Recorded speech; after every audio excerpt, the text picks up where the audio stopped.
नमस्कार विद्यार्थी मित्रांनो, स्टडी विथ नीरज रेड्डी या माझ्या युट्यूब चॅनलमध्ये तुमचं पुन्हा एकदा स्वागत. आज आपण इयत्ता 6वीच्या गणित विषयातील प्रथम सत्राच्या सिलेबसला सुरुवात करणार आहोत, ज्यामध्ये आपल्याकडे 9 टॉपिक्स आहेत. बघा, 9 टॉपिक्स मध्ये पहिला टॉपिक आहे बेसिक कन्सेप्ट्स इन जिओमेट्री, त्यानंतर angles, integers, operations on fractions, decimal fractions, bar graphs, symmetry, divisibility and HCF and LCM. म्हणजे काय? बेसिक कन्सेप्ट इन जिओमेट्री म्हणजे भूमितीतील मूलभूत संबंध आहे. त्यानंतर अँगल्स म्हणजे कोन, त्यानंतर इंटेजर्स म्हणजे पूर्णांक संख्या आहे. त्यानंतर ऑपरेशन्स ऑन फ्रॅक्शन्स म्हणजे अपूर्णांकावरील क्रिया, त्यानंतर डेसिमल फ्रॅक्शन म्हणजे दशांश अपूर्णांक, त्यानंतर बार ग्राफ म्हणजे स्तंभालेख, त्यानंतर सिमेट्री म्हणजे सममिती, त्यानंतर डिव्हिजिबिलिटी म्हणजे विभाज्यता, त्यानंतर एचसीएफ आणि एलसीएफ म्हणजे लसावी आणि मसावी.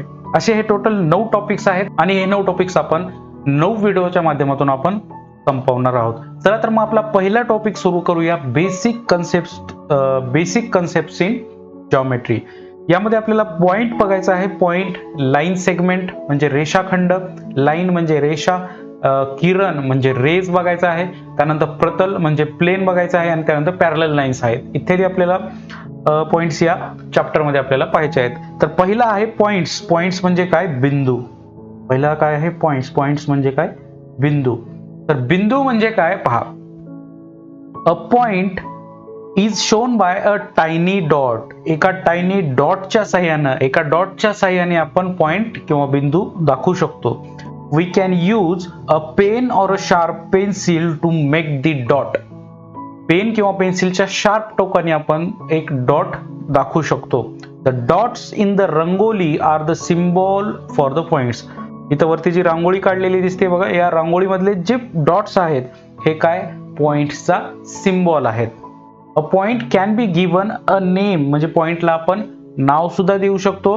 Capital letters of the alphabet are use to name a point. पॉइंटला जर नाव द्यायचं असेल तर इंग्रजी वर्णमालेतील जे कॅपिटल लेटर्स आहेत त्यांचा वापर करून आपण पॉइंट्सला नाव देतो. स्मॉल लेटर्स न द्यायचं नाही. कशाचा वापर करायचा? कॅपिटल लेटर्सचा. The points P, A and T are shown in the figure alongside. इथं शेजारी एक आकृती दिली आहे, यामध्ये आपल्याला 3 पॉइंट्स दिले आहेत बघा. हा आहे पॉइंट P, हा आहे पॉइंट A आणि हा आहे पॉइंट T. हे 3 काय आहेत? हे आहेत पॉइंट, आणि त्याला आपण हे कॅपिटल लेटरनं नाव दिलं आहे. नेक्स्ट आहे आपल्याला बघायचं ते line segment and lines. Line segment म्हणजे काय? रेषाखंड.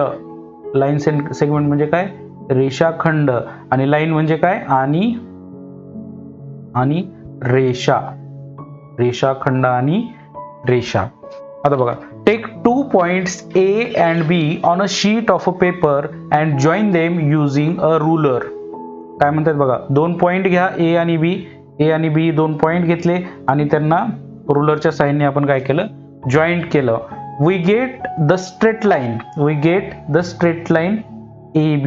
आपल्याला हा AB ही स्ट्रेट लाईन मिळाली. लक्षात येते फिगर मध्ये आहे बघा, इथं AB ही आपल्याला काय मिळाली? स्ट्रेट लाईन मिळाली.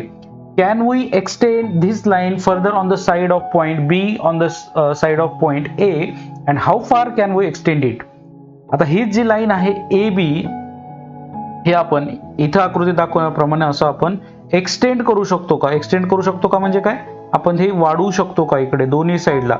आणि वाढवू शकत जर असेल तर किती वाढवू शकतो बघा. We can extend this line in both directions till the edges of the paper. If the paper is big, the line can be very long too. आपल्या वहीच्या पानाची साईज जेवढी आहे तिथपर्यंत आपण लाईन वाढवू शकतो. जर वही मोठी असेल तर ती लाईन सुद्धा खूप मोठी होईल. How long would the line be on a playing field? मैदानावर जर आपण एक लाईन ओढली तर ती किती लांब होईल बघा. पुढे काय सांगितलंय बघा. Let's imagine that we can extend this line forever without any limits on the both side. आपण त्या लाईनला काय केलं बघा, इकडे आकृतीत आहे की असा विचार केला की आता ही लिमिटलेस आहे, हिला लिमिटच नाहीये. दोन्ही साईडने आपण अमर्यादपणे ती वाढवणार आहेत. तर ही अमर्याद रेषा दर्शवण्यासाठी आपण काय करतो बघा. To show this extended line on a paper we use arrow heads. आपण काय करतो? एरो हेड्स म्हणजे हे बाणाचं टोक असतं. लक्षात येते? एरो हेड्स म्हणजे काय?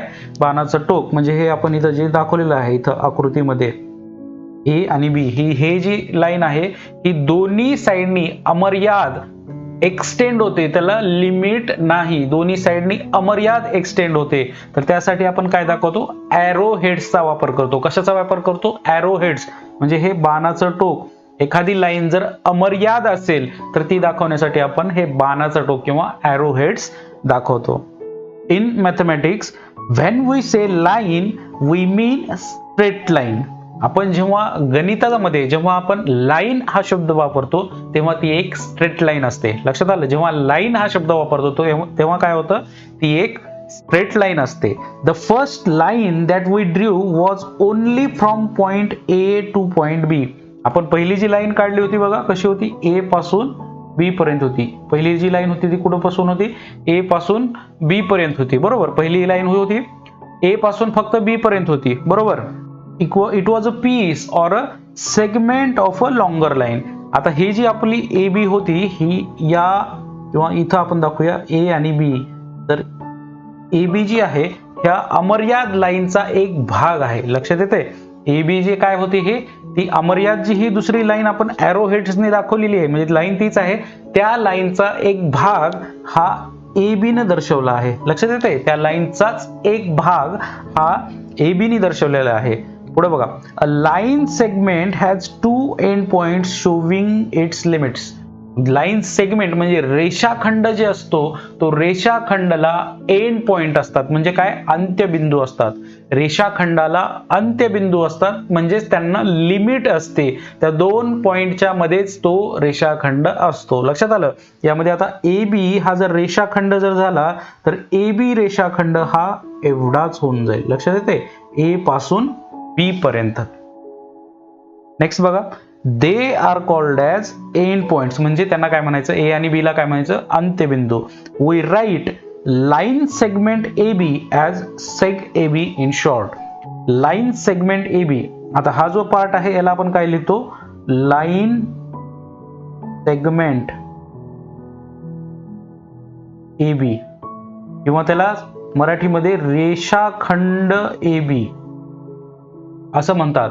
पण जेव्हा आता आपण नंतर याचा उपयोग करणार आहोत तेव्हा ह्याला शॉर्ट मध्ये सेग ए बी किंवा रेख ए बी असं लिहावं लागेल.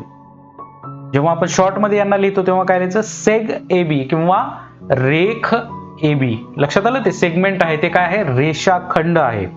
नेक्स्ट बघा, A and B are its end points. A आणि बी हे काय आहेत, एंड पॉइंट्स आहेत. A line is named using a small letter or by using any two points on the line.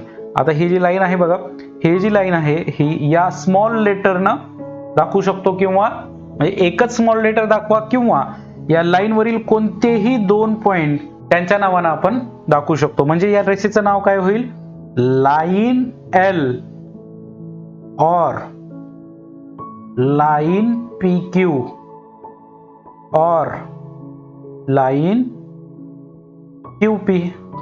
लक्षात येते, कोणत्याही दोन बिंदूच्या साहाय्याने, रेषेवरील कोणत्याही दोन बिंदूच्या साहाय्याने आपण ती लाईन दाखवू शकतो किंवा एका सिंगल स्मॉल लेटरने आपण ती लाईन दाखवू शकतो.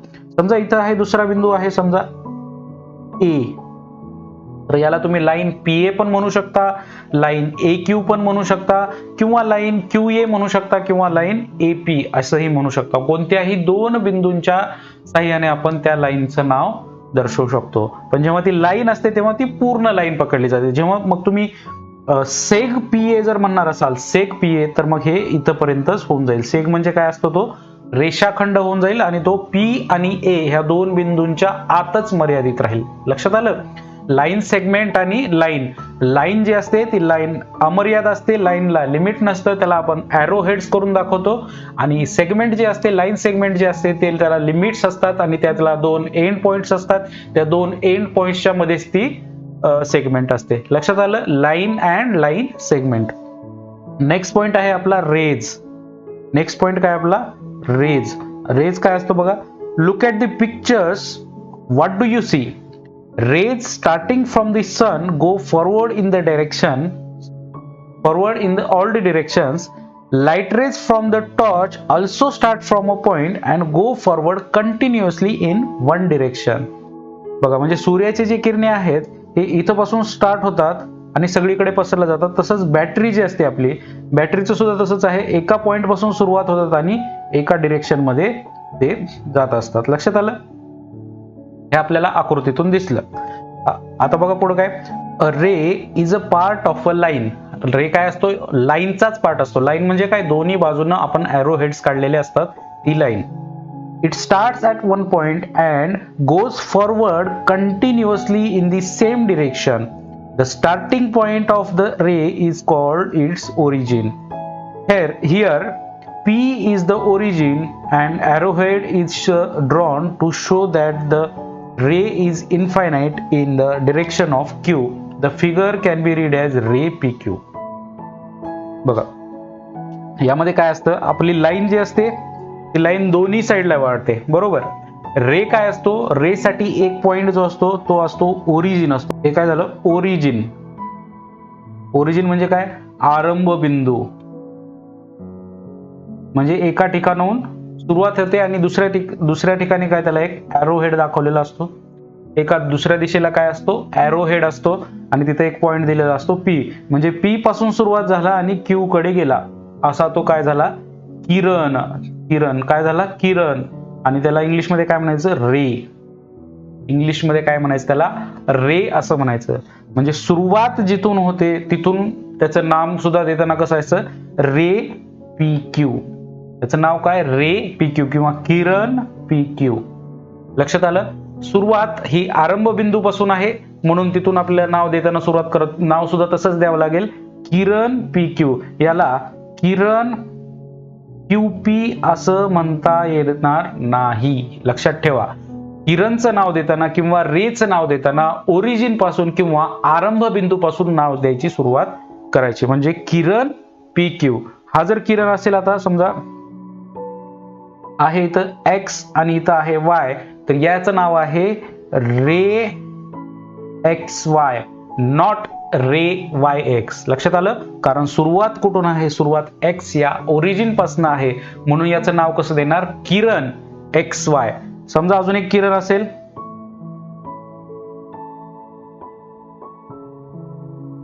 हा आहे ओ, हा आहे ए आणि हा आहे बी.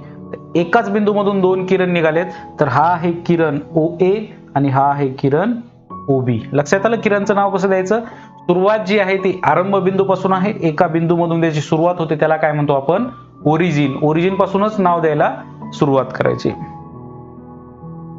बघा, the ray P Q is, तेच सांगितलं आहे, the ray P Q is not read as ray Q P. लक्षात आलं? कारण पी हा आरंभ बिंदू आहे, ओरिजिन आहे. नेक्स्ट बघा, इथे एक आपल्याला ऍक्टिव्हिटी दिलेली आहे बघा, की त्याच्यामधून आपल्याला हे सिद्ध होतं की an infinite number of lines can be drawn through one point. एका पॉइंट मधून अनंत रेषा काढता येतात. त्यासाठी काही ऍक्टिव्हिटी आहे, तुम्ही ते करून पाहू शकता.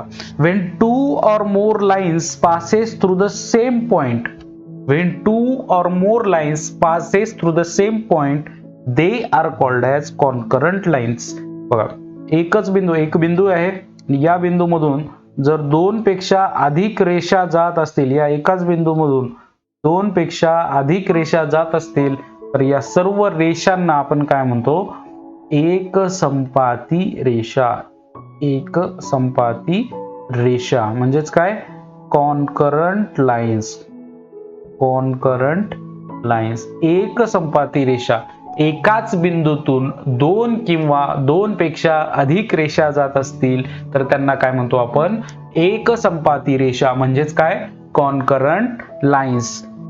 आणि ज्या बिंदूमध्ये त्या सर्व रेषा एकत्र येतात किंवा ज्या बिंदूतून त्या सर्व रेषा जातात त्यांना काय म्हणायचं? त्या बिंदूला काय म्हणायचं? Point of concurrence. काय म्हणायचं? पॉइंट ऑफ कॉन्करन्स म्हणजेच संपात बिंदू. संपात बिंदू. लक्षात आलं? आपण काय काय पाहिलं आता? बिंदू म्हणजे पॉइंट पाहिला, त्यानंतर लाईन सेगमेंट म्हणजे रेषाखंड, त्यानंतर लाईन म्हणजे रेषा पाहिली आपण, त्यानंतर रे पाहिला म्हणजे किरण पाहिला, यानंतर आपण हे एक ऍक्टिव्हिटी थ्रू आपण काय पाहिलं, an infinite number of lines can be drawn through one point. एका बिंदूमधून अनंत रेषा काढल्या जाऊ शकतात किंवा काढल्या जातात, किंवा एका बिंदूमधून अनंत रेषा जातात. आणि जेव्हा दोन किंवा दोन पेक्षा अधिक रेषा एकाच बिंदूतून जात असतील तर त्या आपण रेषांना काय म्हणतो, कॉन्करंट लाईन्स, म्हणजेच काय, एक संपाती रेषा. आणि त्या बिंदूला काय म्हणायचं तर पॉइंट ऑफ कॉन्करन्स, म्हणजे काय, संपात बिंदू. नेक्स्ट पॉइंट बघा काय आहे. इथं पण एक आपल्याला ऍक्टिव्हिटी दिली बघा. या बॉक्समध्ये there are 9 points in the figure. 9 points आहेत. नेम देम, त्याला प्रत्येकाला आपण नाव द्यायचं. समजा आपण नाव देऊया A, B, C, D, E, F, G, H आणि I. कुठलेही देऊ शकता. मी सिक्वेन्स असा लावलाय, तुम्ही रॅन्डमली कुठलेही देऊ शकता. If you choose any 2 points, how many lines can pass through the pair. बघा, आपण कुठलेही 2 पॉइंट जर घेतले त्याच्यात कशाला किती लाईन ड्रॉ करू शकतो. हे जर A आणि B जर घेतली तर इथून एक लाईन जाणार, अजून एक दुसरी लाईन जाऊ शकते का, नाही जाऊ शकत. या 2 पॉइंट मधून एकच रेषा जाते. समजा अजून कुठली द्या, C आणि H घ्या. C आणि H मधून रेषा टाकली, एकच रेषा जाते. एकापेक्षा जास्त रेषा जातात का, नाही जात. म्हणून काय बघा, आपल्याला एक पॉइंट आपल्याला इथं समजतो की one and only one line can be drawn through any 2 distinct point. बरोबर आहे. 2 पॉइंट मधून फक्त एक आणि एकच रेषा काढता येते. आता पुढचा बघा पॉइंट काय, which 3 or more of these 9 points lie on a straight line. 3 किंवा 3 पेक्षा जास्त पॉइंट एका स्ट्रेट लाईन वर येतील असे कुठले पॉइंट आहेत का बघा. 3 किंवा 3 पेक्षा जास्त. बघा इथं आपल्याला हे काढता येतील A, C, G आणि I. बरोबर. किंवा इथं पण आहे आपलं E, F आणि G. हे एकाच लाईन मध्ये येतात. बरोबर. H थोडा खाली आहे. E, F आणि G हे एकाच पॉइंट मध्ये 3 किंवा 3 पेक्षा जास्त. आपल्याला हे 2च लाईन सापडल्या. याच्यातून काय प्रूव्ह होतंय बघा, 3 or more points which lie on a single straight line are said to be collinear points. जेव्हा 3 किंवा 3 पेक्षा जास्त बिंदू एकाच रेषेवर येतात, म्हणजे कोणते बिंदू आहेत बघा, E, F आणि G हे एकाच स्ट्रेट लाईन वर आहेत, म्हणून याला काय म्हणायचं, कोलिनियर पॉइंट. याला काय म्हणतात, एक रेषीय बिंदू. याला काय म्हणतात, एक रेषीय बिंदू. जेव्हा 3 किंवा 3 पेक्षा जास्त पॉइंट एकाच रेषेवर येतात, when 3 or more points which lie on a single straight line are said to be collinear points, म्हणजेच काय, एक रेषीय बिंदू. and points which do not lie on a same line are called non-collinear points. लक्षात आलं. म्हणजे काय, जर एकाच लाईनवर नसतील तर त्यांना आपण काय म्हणतो, नैक रेषीय बिंदू. काय म्हणायचं, नैक रेषीय. एक रेषीय आणि नैक रेषीय म्हणजे 3 किंवा 3 पेक्षा जास्त बिंदू जर एकाच लाईनवर येत असतील तर त्यांना एक रेषीय बिंदू म्हणायचं, आणि जर नसतील तर काय म्हणायचं, नैक रेषीय बिंदू. पुढचा पॉइंट आहे आपला प्लेन्स. प्लेन्स म्हणजे काय, प्रतल. प्लेन्स म्हणजे काय, प्रतल. बघा, look at the pictures. What kind of surface do you see. The surfaces in the first 2 pictures are flat. म्हणजे हे 2 पिक्चर्सचे आहेत, याच्यामधला सरफेस काय आहे, हा फ्लॅट सरफेस आहे. हा कसा आहे, फ्लॅट सरफेस आहे. Each flat surface is a part of an infinite surface. हा प्रत्येक भाग हा एका दुसऱ्या इन्फायनाइट सरफेसचा भाग आहे. In mathematics a flat surface is called plane. गणितामध्ये जो एक फ्लॅट सरफेस असतो, सपाट पृष्ठभाग असतो, त्याला आपण काय म्हणतो, प्रतल. काय म्हणायचं त्याला, प्लेन. गणितामध्ये सपाट पृष्ठभागाला आपण काय म्हणतो, प्लेन म्हणतो किंवा प्रतल असं म्हणतो. The name of the plane in the figure is H. आता या फिगर एक आहे आपल्याला राईट साइडला दिसते, त्याचं नाव काय आहे, H. Even though we draw a suitably small figure on the plane, it actually extends infinitely on all sides. जरी आपण वहीवर शॉर्ट जर आपण जरी काढलेलं असेल तर ते एका मोठ्या प्रतलाचा भागच आहे. Arrows are drawn to show that the plane extends infinitely in all directions. Arrows इथं तुम्हाला दाखवलेत. Arrowचा अर्थ आपल्याला लक्षात आलं, arrow headsच्या सहाय्याने अर्थ काय असतो की हे इन्फायनाइट आहे. However, these arrows are often omitted for the sake of the convenience.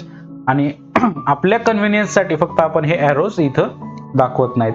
आता पॅरलल लाईन्स बघा, पॅरलल लाईन्स आहे पुढचा आपल्याला पॉइंट काय, parallel lines. Look at the page from the notebook. Is this page a part of a plain?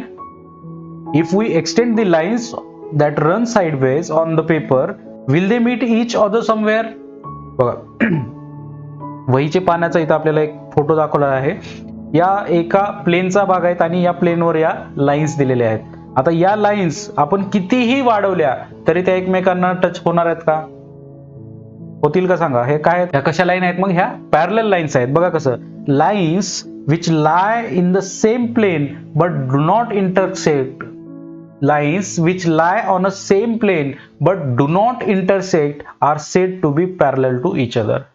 Lines which lie on a same plane but do not intersect are said to be parallel lines. म्हणजे काय बघा, ज्या lines ज्या एकाच प्रतलात आहेत आणि त्या एकमेकांना छेदत नसतील तर त्यांना आपण काय म्हणतो, समांतर रेषा, म्हणजेच काय, पॅरलल लाईन्स. बघा, write the proper term intersecting lines or parallel lines in each of the boxes. बघा हे तर क्लिअर दिसतंय, हे काय आहेत, इंटरसेक्टिंग लाईन्स आहेत, बरोबर. ह्या लाईन्स आहेत, ह्या पॅरलल लाईन्स आहेत. ह्या कुठं आपण कितीही एक्सटेंड केल्या तर ह्या इंटरसेक्ट करणार आहेत का, नाही. मग यांना आपण काय म्हणतो, पॅरलल लाईन्स. पण ह्या लाईन्स बघा, इथं जे डायग्राम दिसते, ह्या लाईन्सला जर आपण पुढे एक्सटेंड केलं आणि ही पण लाईन्स जर पुढे एक्सटेंड झाली तर हे दोन पुढे जाऊन इंटरसेक्ट होतात, म्हणून यांना आपण काय म्हणतो, इंटरसेक्टिंग लाईन्स. लक्षात आलं. पॅरलल लाईन्स कुठल्या आहेत मग, की एकाच प्लेन मध्ये आहेत आणि कितीही एक्सटेंड केल्या तर त्या इंटरसेक्ट होत नसतील तर they are said to be parallel lines. लक्षात आलं. तर हा आपल्याला पुढे प्रॅक्टिस सेट एक आहे, यामध्ये आपल्याला पॉइंट्स दाखवायचे. बघा, look at the figure along side and name the following collinear points. आता आपल्याला काय, कोलिनियर पॉइंट्स म्हणजेच काय, एकरेषीय बिंदू. एकरेषीय बिंदू आपण कशाला म्हणलो होतो, 3 किंवा 3 पेक्षा जास्त पॉइंट जर एकाच रेषेवर येत असतील तर त्याला आपण काय म्हटलो होतो, कोलिनियर पॉइंट्स, म्हणजेच एकरेषीय बिंदू. आता 3 किंवा 3 पेक्षा जास्त पॉइंट कुठले कुठले आहेत बघा, इथं जर दाखवायचं झालं तर एम आहे, ओ आणि टी, 3 पॉइंट आहेत, 3 किंवा 3 पेक्षा जास्त. मग आपण काय लिहू शकतो इथं, एम, ओ आणि टी, बरोबर. परत हे झालं कोलिनियर पॉइंट्स. परत अजून दुसरं एक्झाम्पल देऊ शकतो आपण, आर, ओ आणि एन आहे, आर, ओ, एन, हे पण एक्झाम्पल आहे, बरोबर. एकाच लाईनवर पाहिजे. आता पी, ओ आणि एस ही एक स्ट्रेट लाईन आहे का, नाही. एक लाईन कुठली, पी आणि ओ पर्यंतच होणार. त्यामुळं पी, ओ, एस हे एक रेषीय होतील का, तर नाही होणार. आता आपल्याला रेज दाखवायचे, तर रेज कोणते आहेत, रेज म्हणजे काय, त्याला एक ओरिजिन पाहिजे आणि दुसऱ्या साईडला एरोहेड, बरोबर. दुसऱ्या साईडला एरोहेड म्हणजे ओरिजिन, इथून आपल्याला किती किरण मिळतील बघा, ओ पासून ओ पी, बरोबर. रे ओ एम, परत रे ओ टी, पुन्हा रे ओ आर, परत रे ओ एस. लक्षात आलं की एवढे आपल्याला हे रेज मिळाले. त्यानंतर लाईन सेगमेंट. आता लाईन सेगमेंट जर दाखवायचं असेल तर या लाईन मध्ये आपल्याला लाईन सेगमेंट आहे आपला हा, कुठलेही 2 point M O, M O हे लाईन सेगमेंट आहे, किंवा ओ टी आहे. लक्षात येते, कोणतेही 2 पॉइंट ज्याला एंड पॉइंट्स आहेत, लाईन वरचे 2 पॉइंट घ्यायचे. हे पण आहे ओ एन आहे, हा लाईन सेगमेंट आहे ओ एन. लक्षात आलं. आणि लाईन्स जर दाखवायची असेल तर लाईन आपली आहे, ही एक लाईन आहे बघा. लाईन जर म्हणलं तर दोन्ही साईडला एरो हेड्स पाहिजे, दोन्ही साईडला. मग हे काय, लाईन एम टी असं लिहू शकतो, किंवा लाईन टी एम असंही लिहू शकतो, कोणतेही 2, किंवा लाईन ओ टी असंही लिहू शकतो. त्यानंतर लाईन आर एन. लक्षात आलं, हे आपल्याला लाईन सापडल्यात. त्यानंतर write the different names of the line. आता ही लाईन तुम्हाला दिली, याच्या लाईनचे आपल्याला नाव लिहायचे. कसं लिहिणार बघा, एक तर स्मॉल लेटर लिहू शकतो पहिलं, लाईन एल, किंवा लिहू शकतो लाईन ए बी, किंवा लिहू शकतो लाईन बी सी, किंवा लिहू शकतो लाईन सी डी, किंवा लाईन ए डी, किंवा लाईन डी ए, किंवा लाईन ए सी. असे त्या लाईनवरील कोणतेही 2 पॉइंट घेऊन आपण लाईनचं नाव सांगू शकतो. अजून बरेच प्रकारे लिहिता येऊ शकतात. तुम्ही त्या कोणतेही 2 नावं घेऊन आपण कोणतेही 2 नावं लिहून घेऊन तुम्ही लिहू शकता. पुढचा आहे पॉइंट आपला बघा, मॅच दी फॉलोइंग. हे राईट साईडला आपल्याला काही फिगर्स दिलेत आपल्याला आणि त्याला आपल्याला जोड्या जुळवायच्या आहेत. बघा पहिली जी डायग्राम आहे, पहिलं काय आहे पॉइंट 1, हे काय आहे रेषा. रेषा म्हणजेच काय लाईन. हे काय आहे रेषा. कसं ओळखलं मी, कारण दोन्ही साईडनी एरो हेड्स दिलेत. रेषा म्हणजे लाईन काय असते, लाईन ही लिमिटलेस असते, लाईनला लिमिट नसते, दोन्ही साईडना एरो हेड्स असते, दोन्ही ती अमर्याद असते, म्हणून ते काय झाली लाईन झाली. नंतर हे दुसरा जो आहे त्याला एंड पॉइंट्स दिलेले आहेत, म्हणजे काय आहे ते लाईन सेगमेंट आहे. काय आहे लाईन सेगमेंट म्हणजेच रेषाखंड. हे काय आहे लाईन सेगमेंट आहे.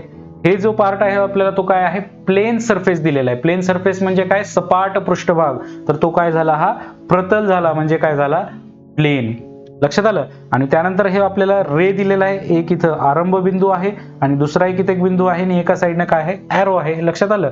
एक स्टार्टिंग पॉइंट आहे ओरिजिन आणि दुसऱ्या साईडने एरो हेड, म्हणजे तो काय झाला किरण, म्हणजेच काय झाला रे. लक्षात आलं. नेक्स्ट बघा, observe the figure below, name the parallel lines, the concurrent lines and the points of the concurrence in the figure. आता याच्यामध्ये आपल्याला काय लिहायचे पॅरलल लाईन्स. पॅरलल लाईन्स म्हणजे काय, the lines which lie in a same plane but do not intersect are said to be parallel lines. एकाच प्रतलात असून पण एकमेकांना जर छेदत नसतील तर त्या लाईनला आपण काय म्हणतो पॅरलल लाईन्स. लाईन तर कळाले आपल्याला, तर पॅरलल बघा, लाईन बी आणि लाईन एम या आणि लाईन क्यू या कशा आहेत पॅरलल लाईन्स. आता पॅरलल लाईन कोणती आहेत, लाईन बी,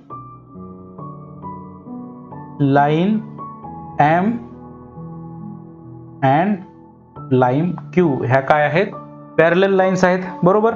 अजून पॅरलल लाईन्सची कुठलं सापडते बघा, line A and line P.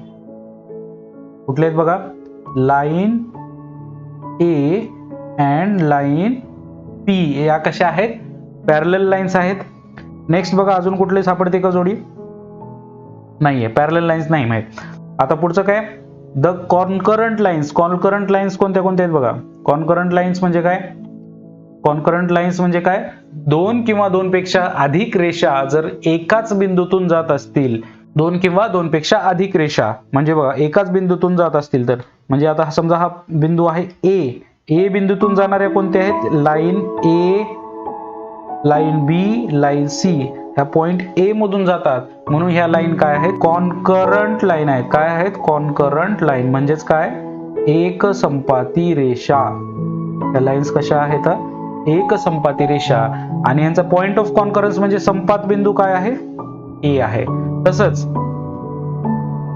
या दोन लाईन या डी मध्ये जातात, बरोबर आहे का, डी मध्ये छेदतात. या डी पॉइंट मधून या दोन लाईन जातात. कोणत्या कोणत्या, पी आणि क्यू, या दोन लाईन्स या डी पॉइंट मधून जातात, म्हणून पी आणि क्यू या कशा आहेत एक संपाती म्हणजेच कॉन्करंट आहेत, आणि त्यांचा पॉइंट ऑफ कॉन्करन्स काय आहे डी. लक्षात आलं. तर अशा प्रकारे आपण हा पहिला जो चॅप्टर आहे तो संपवलेला आहे. व्हिडिओ जर समजला असेल तर लाईक करा, शेअर करा आणि सर्वात महत्त्वाचं म्हणजे सबस्क्राईब करा. धन्यवाद.